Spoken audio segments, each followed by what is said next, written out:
Hello, and welcome back to the PLURI course on EU policy and multilingual education. This course is part of the PLURI project, which is funded by the European Union.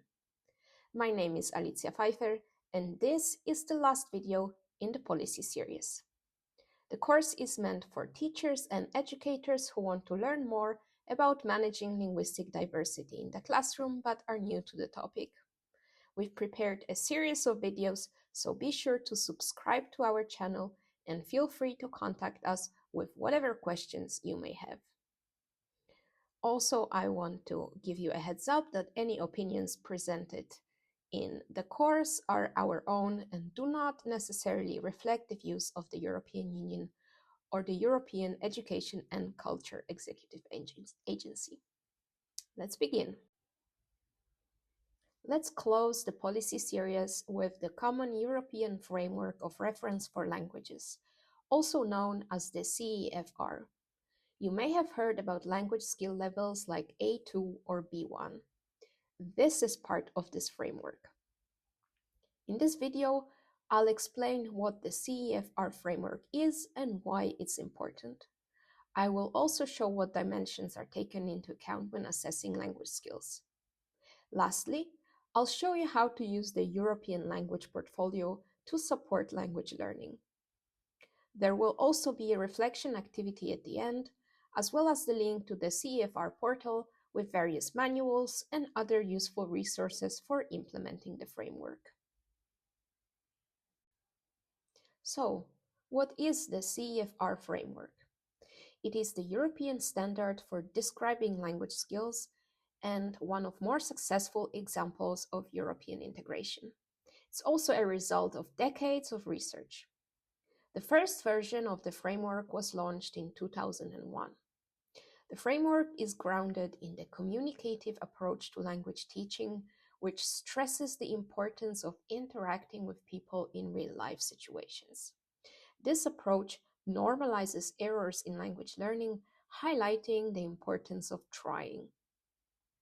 The framework identifies 6 dimensions to communication and 6 skill levels, labeled with a letter and number.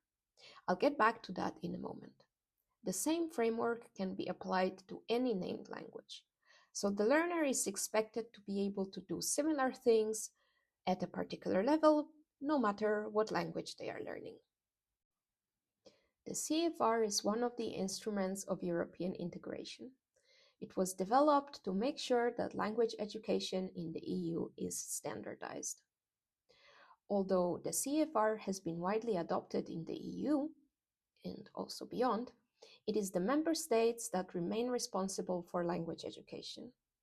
The member states also oversee the quality of national exams and how well they correspond to the CEFR descriptors. Let's come back to the communication dimensions. The framework is grounded in the communicative approach to language teaching, which emphasizes the importance of actual interactions. Traditionally, these interactions took place through listening and reading comprehension, plus speaking and writing. However, recently the framework has been updated and now includes the online world and mediation. Mediation is the ability to manage interactions, for example, by choosing the right arguments or explaining meaning so others can understand. The CEFR is a progressive scale. Each level includes a description of abilities that can be expected from a language user at that level. Importantly, the framework highlights that even beginners can do things with language. The descriptors shown on this slide do not reflect the 6 dimensions. The full version can be found on the CEFR portal. There are different versions of these descriptors. Some are materials for teachers, and there are also materials for self-assessment. However, the descriptors are complementary. The CEFR has 6 levels.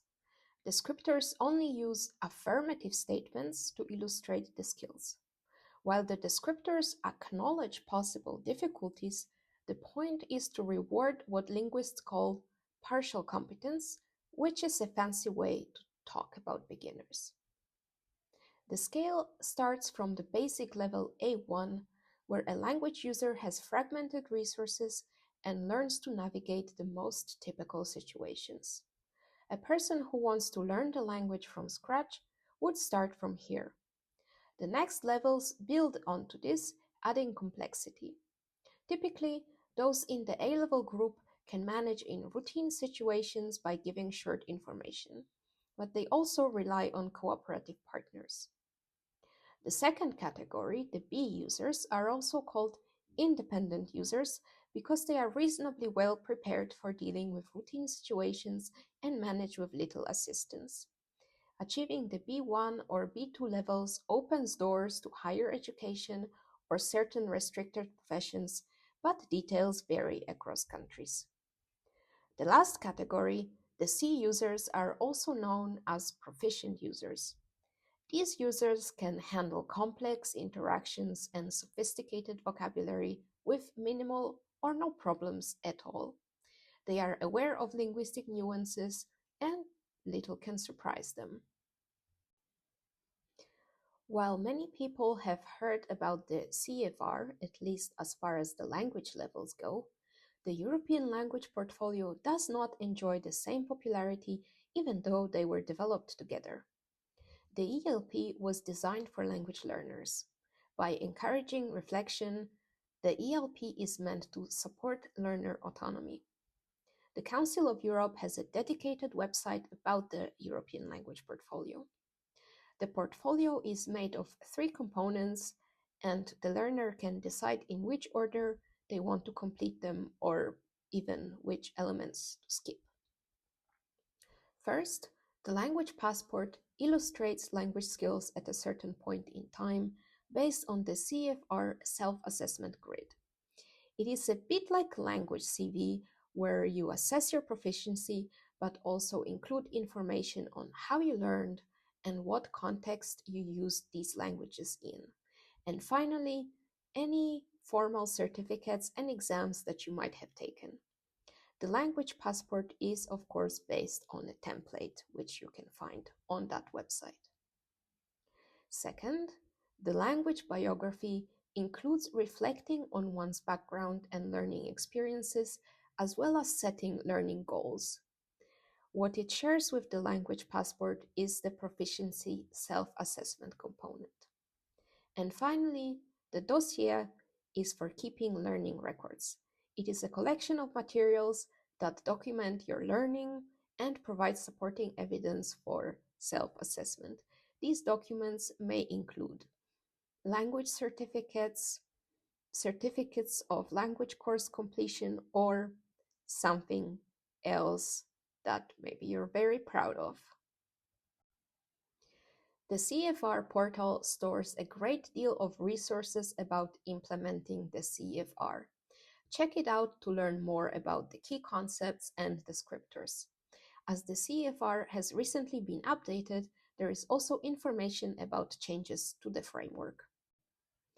All right, time to wrap up.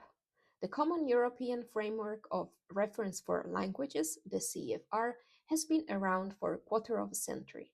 This is one of the most successful projects of European integration, although individual countries are still responsible for language education. The CEFR is the standard for language education, and it includes 6 levels of proficiency. The CEFR is accompanied by the European Language Portfolio, which is a tool for learners to strengthen their independence and manage their own learning. I hope you've enjoyed learning about the CEFR. Now, I'd like to encourage you to make a language biography. You can find the template on the website of the European Language Portfolio.